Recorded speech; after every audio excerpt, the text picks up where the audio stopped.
Hello, everyone, and welcome to the Rebel Nutritionist. I'm your host, Meryl Brandwine, and I'm the owner of the Brandwine Institute for Nutrition and Wellness, a holistic wellness center located in beautiful South Florida.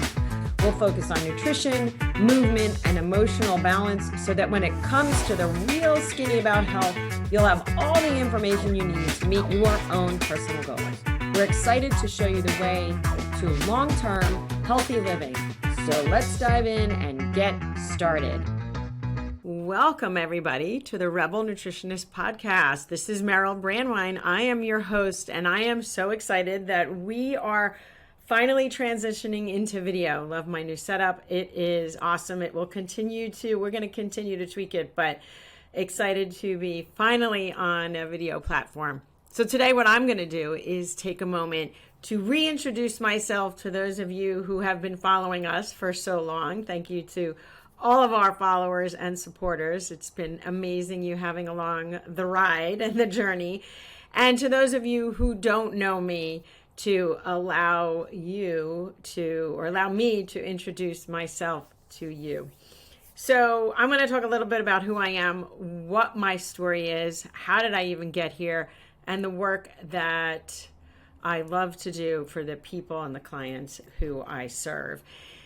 So my journey started probably about 21, 22 years ago. And I think it's pretty poignant that this week, Valentine's Day, is when I celebrate what I call my cure day, because it really has been my cancer journey that has propelled me to this work that I do and on this amazing journey that I get to experience in my life.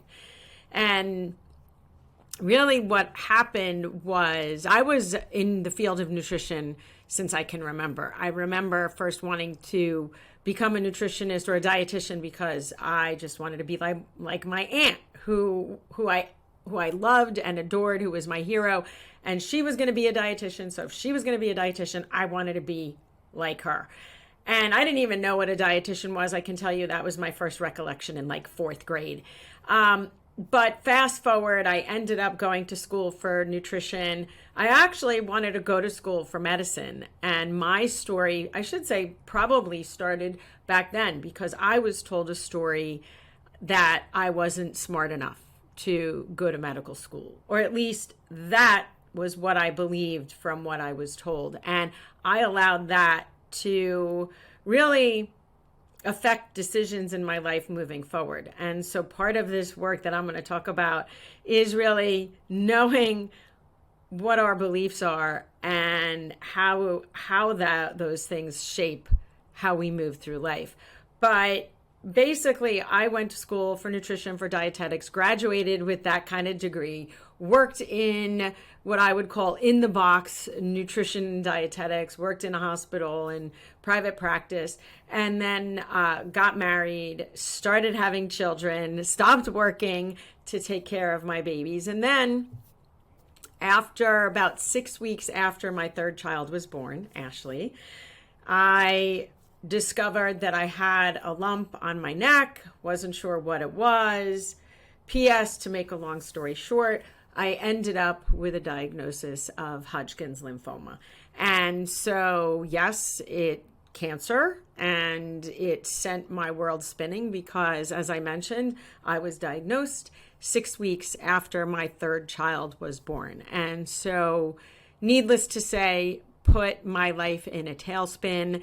Did not know what was going to happen. I remember even asking my doctor at one point, like, am I going to survive? Am I going to live? And her response was something like, well, your odds are pretty good, but it certainly, she didn't really make me feel too confident in what she was saying. But as I moved through the journey, I ended up going through chemo. I ended up having radiation. I did have surgery. And that process was grueling. I don't need to tell anyone who has ever been through chemotherapy what that journey is like. I did lose all of my hair. And I was really unable to take care of my three children in the way that I wanted to as a mother. And what happened is after my treatment was over, I went back to the doctor.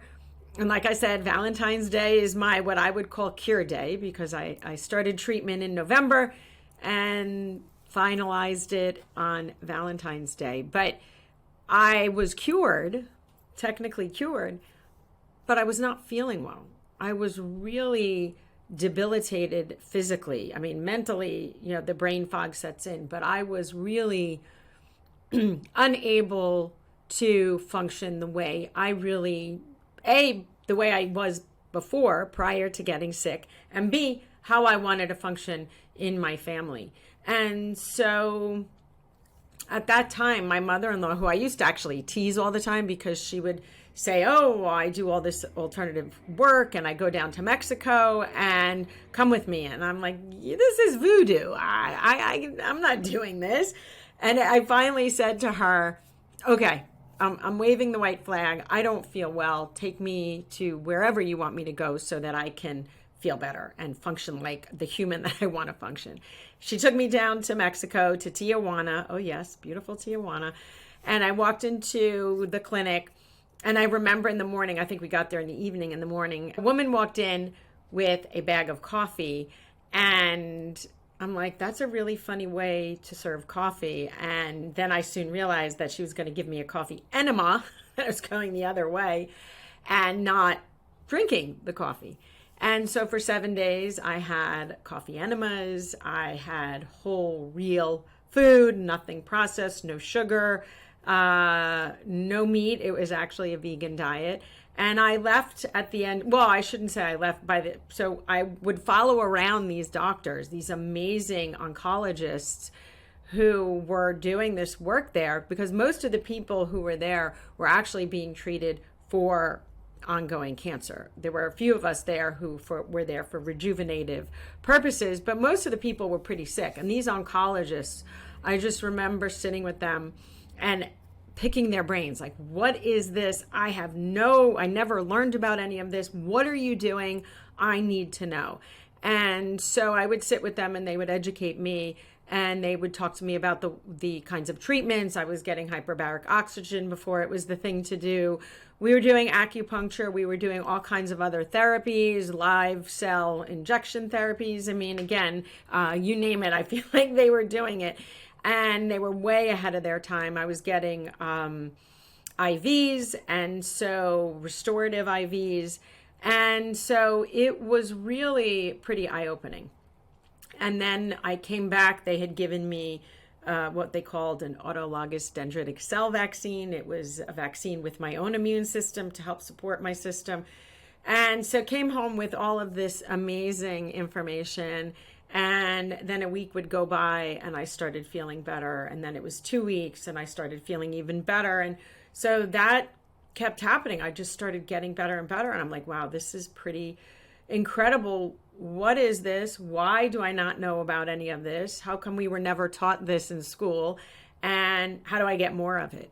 And it was really from that moment that I decided to throw myself into this work. And it was very early on. Remember, this is like 20 years ago. Functional medicine was not really a thing. Or it was just starting to be a thing. I remember one of Jeff Bland's earliest conventions, and it was not that many people. And I'm going to myself, wow, is this going to take off? Lo and behold, look what has happened 20 years later. But I just remember thinking about that. And so as I started feeling better, I started taking more control over my health and realizing that it wasn't just about diet and exercise and this linear equation that we were taught, that there was more to it. And I started throwing myself into every course that I could and learning everything that I could, and started realizing it wasn't just about the physical. We had to look under the hood, and there had to be more to it, like I said, than just diet and exercise, because that's sort of what the mentality was. This was the 90s, right? We're coming from the mentality of the 80s into the 90s of here it's this linear equation. I started realizing that where I lived behind a golf course in New Jersey, that it was toxic, that even being in the cold, it just shook me to my bones. And so I made the decision, and my whole family was in New Jersey, made the decision to come down to Florida because I needed sun. I needed light. Like, that's what my body was calling. And I did that, and it was definitely the best decision I think I have made, even though I missed my family terribly, because for my health and my own well-being. And then I started to, so my kids were still pretty young, but I started to do this work organically, and I started to really delve into it in my own practice, created a practice, literally worked out of the extra bedroom or the garage of my home, and just continued to take every course that I could, learn in every way possible that I could, and really understand what is this thing that we talk about that is functional medicine. Because it was a whole new world. It wasn't just about here's a diagnosis and take a medication. It's about literally digging into what's happening inside of the body. I started going back to look at nutritional biochemistry because I wasn't taught that in school. Like, we were taught about the human body and, of course, nutrition and biochemistry, but really not deep dive nutritional biochemistry. And so as I continued to evolve, my practice evolved. And now, as technology continues to evolve, I continue to do so as a practitioner. And what I have been able to do is learn about DNA and genomics, which is a little bit different than genetics, but really understanding what does our own DNA tell us about our bodies, our blueprint. That is the blueprint for how we function.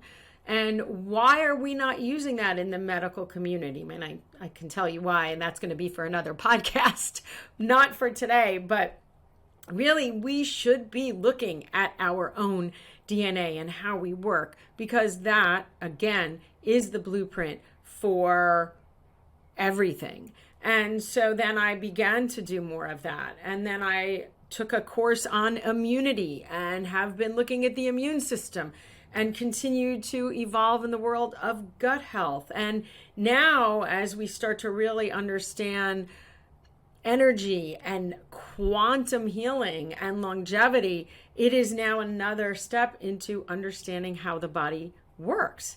But regardless of the technology, we really have to remember, and regardless of all of the insight into longevity, we have to remember that it all starts at a foundation. That if the foundation of our health and our well-being is not solid, then it doesn't matter how much technology we have. It doesn't matter the advances in longevity research. If we are not looking, I always say it's 5 pillars, maybe we should add 6, but we have to look at our nutrition, and we have to look at our movement, exercise, activity, right? We have to look at sleep and stress and our mental emotional relationship. And to add a 6th, we have to look at our environment. If those things are not at the core, at the foundation, balanced, then it doesn't matter how much technology we have. And it doesn't matter all these gimmicky, if you will, longevity practices that we can look at. We have to make sure that that foundation is solid. And why don't we tend to our foundation? Because it's work. I always say, look, I love the work that I do, and I have been my own experiment for the last 25 years, but it is work. Like I said, if we're not focusing on the foundation because we're busy focusing on others, we're busy focusing on our businesses, we're busy focusing on all of these outside things, then what's left for the inside? I've often said to people, you want to take control over your health as if you were starting a business, right? You start a business, you put your all into it. You put your energy into it. You want to raise children who are well-adjusted, and they contribute to humanity, like that doesn't just happen. It takes work. So tending to our own foundation, tending to our health and well-being takes work. It won't ever just happen. I often say we start with a gas tank that's full. And as we move through life, it goes down just because that's what happens. And if we don't take the time to refill that tank, we get to empty and then we're all like, wait a minute, how did I get there? And so it becomes overwhelming for people because we're bombarded every time. And just think about the social media. Think about the information overload that comes into us. Especially in regards to our health. I hear it all day long. People are like, oh, well, should I take this or should I take that? And, I just look at them. I'm like, okay, well, these are all gimmicks and these are all fads. And if you don't look inward and we don't really look at that foundation, like I said, then it really won't matter. And so there's a huge part of me that really wishes we could slow this all down. That as great as technology is, like slow it back, slow it down to a time where, I don't know, that we took the time to cook healthy, nourishing foods, where we took the time to sit with our families and enjoy a meal and didn't run from place to place. And I think we're so overscheduled. I see it all the time in my practice with these young kids who are so unhealthy because they're so overscheduled. Like, wouldn't it be great to just take that time and spend time with our families and connect with our families? I do think that the demise of the family dinner has played a role in our mental health, in our emotional health. There is no question about that. And so we spend the time eating processed foods, crappy foods that don't nourish our bodies. One of the other areas that I think has come to light more and more, we keep hearing about mindset. We keep hearing about the mind-body connection.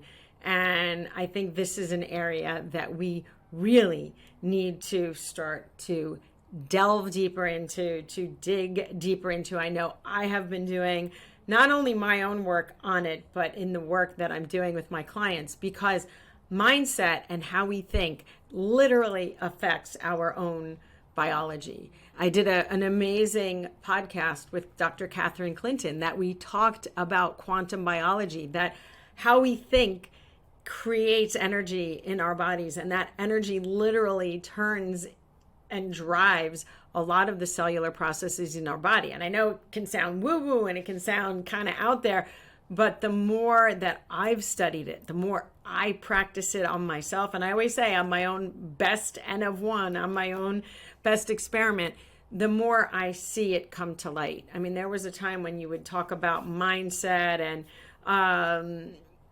meditation, and I was back when I was first diagnosed and someone had tried to introduce me to it, and I'm like, oh, this is so woo-woo. And life has come full circle, because I know that mindset is where our stories about ourselves start, right? We focus on the things that we do because of the beliefs about ourselves and what a story that we were told when we were very young, and we evolve into that based on that story, based on those beliefs. And if we really want to change our lives and we really want to change our health, a lot of that is getting out of that mindset that we deserve to be healthy, that we deserve to take care of ourselves. Like, we may feel like, oh, I need to be healthy, but do you take the time to do that? And do you take the time to focus on yourself? And I think that's so important. So as I continue to evolve, I will continue to help heal others. I hope to continue to inspire you to be the best version of yourself, to help you realize your own value and your worth, and that there is no better proof than taking care of your body is your given right, and that if you don't take care of your body, nobody else is going to. And you are given this one body in this lifetime, and I really want to inspire you to take the best care of it that you possibly can. So there's a little bit more about me, and I hope that inspires you to listen to more of our episodes. Reach out with things that you want to hear. We will continue to have amazing guests on as we continue to elevate this podcast. And I look forward to continuing to serve you, the community, humanity in the best way possible. This is your Rebel Nutritionist signing off. Make it a great day, everybody.